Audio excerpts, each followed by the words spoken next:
America, Israel और Iran युद्ध छिड़े आज 1 महीना हो गया। हर दिन बीतने के साथ युद्ध और भीषण होता जा रहा है, क्योंकि अमेरिका, इजराइल के हमलों के बीच ईरान का जवाबी अटैक लगातार जारी है। स्ट्रेट ऑफ हॉर्मुज खुलवाने को लेकर अमेरिका की कोई रणनीति काम नहीं आ रही। इस बीच ईरान के न्यूक्लियर साइट्स पर इजरायली हमलों ने इस जंग को और खतरनाक मोड़ पर ला खड़ा किया है। जंग इसलिए और भीषण रुख लेती जा रही है क्योंकि अब इसमें हूती विद्रोहियों की भी एंट्री हो गई है। लेबनान में हिजबुल्लाह पहले ही युद्ध में पीछे न हटने का दावा ठोक रहा है। इस बीच हूती विद्रोहियों के हमले से मध्य पूर्व में जारी युद्ध और विध्वंसक रूप लेता जा रहा है। इजराइल और खाड़ी देशों में अमेरिकी सैन्य ठिकानों पर ईरान के हमले जारी हैं। ईरान की ओर से हिजबुल्लाह मोर्चे पर डटा है। अब हूती विद्रोहियों की एंट्री से युद्ध और खतरनाक हो गया। ऐसे में माना जा रहा है कि अमेरिका जल्द ईरान के खिलाफ बड़ा सैन्य अभियान चलाने की तैयारी में है। कई मोर्चों पर ईरान की घेराबंदी और लगातार परमाणु ठिकाने को निशाना बनाया जाना इसी रणनीति का हिस्सा माना जा रहा है। अमेरिका ईरान को घुटनों पर लाने की कोशिश में लगा है, लेकिन ईरान किसी भी कीमत पर पीछे हटने को तैयार नहीं। तो क्या ईरान के जवाबी हमलों के बीच अब अमेरिका ने फाइनल प्रहार की तैयारी कर ली है?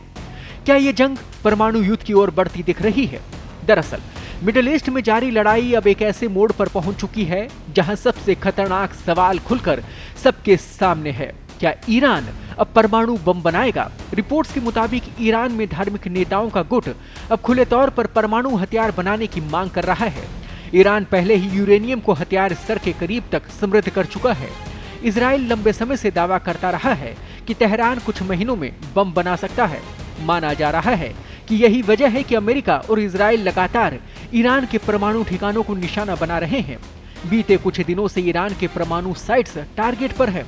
लगातार हमले हो रहे हैं। इस बीच अमेरिकी राष्ट्रपति ट्रंप भी दावा कर रहे हैं कि मध्य पूर्व में परमाणु धमकियों को खत्म करने के लिए अमेरिका पूरी तरह से तैयार रहा।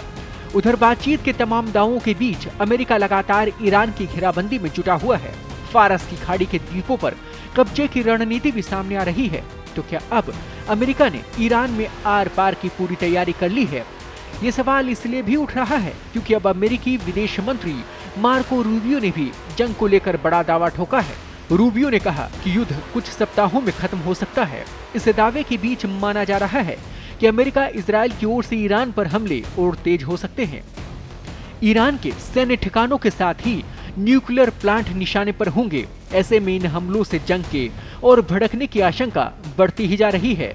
और इस बीच अगर किसी भी तरफ से परमाणु अटैक हो गया तो फिर धरती पर सबसे बड़ा विनाश निश्चित है। ताजा अपडेट्स और बड़ी खबरों के लिए बने रहें पत्रिका के साथ। मैं हूं आपके साथ कृपाशंकर शर्मा। देश दुनिया की ताजा खबरें और वीडियोस के लिए अभी डाउनलोड करें पत्रिका ऐप।